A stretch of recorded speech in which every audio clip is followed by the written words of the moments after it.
न समाज में उठने बैठने का अधिकार था। हमारे गले में हाड़ी थी, हमारे गले में हाड़ी थी और कमर में झाड़ू है। और आज एक वो दिन है जो हमारे गले में टाई है, हमारे गले में टाई है।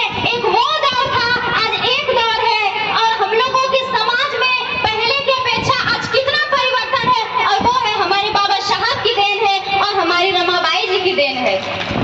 इसलिए हमारे समाज में परिवर्तन की बहुत ही आवश्यकता है। अगर हम एकजुट रहेंगे, अगर एकता में रहेंगे तो हम कोई भी मंजिल हासिल कर सकते हैं। बाबा साहब ने इतना संघर्ष किया हमारे लिए, और उन्होंने अपने बच्चे तक की परवाह नहीं की अपने इन बच्चों के लिए। बाबा साहब ने इन बच्चों के लिए अपने बच्चे की परवाह नहीं की। बाबा साहब ने इतना संघर्ष किया, इतना बड़ा संविधान लिखा, इतने सारे देशों का संविधान पढ़ के हमारे देश का संविधान लिखा, और उसमें हमें बराबरी का अधिकार मिला ताकि हम लोग गुलामी से बाहर आए। नहीं तो क्या हमें चलने का भी अधिकार था, हमें समाज में बैठने उठने का भी अधिकार नहीं था।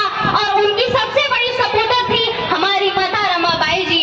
वो इतना कष्ट झेलती थी, फटी हुई साड़ियां पहनती थी, और आज तो हम लोग इतने अच्छे अच्छे कपड़े पहन रहे हैं, है कि नहीं? आज हम लोग इतना अच्छा अच्छा कपड़ा पहन रहे हैं, एसी वाली गाड़ी में घूम रहे हैं। आज हमारे घरों में फ्रिज है, कूलर है, एसी है, इतने बड़े बड़े अच्छे बेड है हमें पढ़ने के लिए। फिर भी हम पढ़ाई नहीं कर पा रहे हैं, शिक्षा को हम लोग जागरूक नहीं कर पा रहे हैं, अपने समाज में हम लोग संदेश नहीं फैला पा रहे हैं, अपने समाज को हम लोग जागरूक नहीं कर पा रहे हैं। और एक वो दौर था जो बाबा साहेब अकेले चले थे, अकेले चले थे, और इतने सारे मनुवादियों को रोकते हुए और अपने शिक्षा के दम पर रोकते हुए, और बाबा साहेब ने इतना बड़ा संघर्ष करके हम सबको आजादी दिलाई।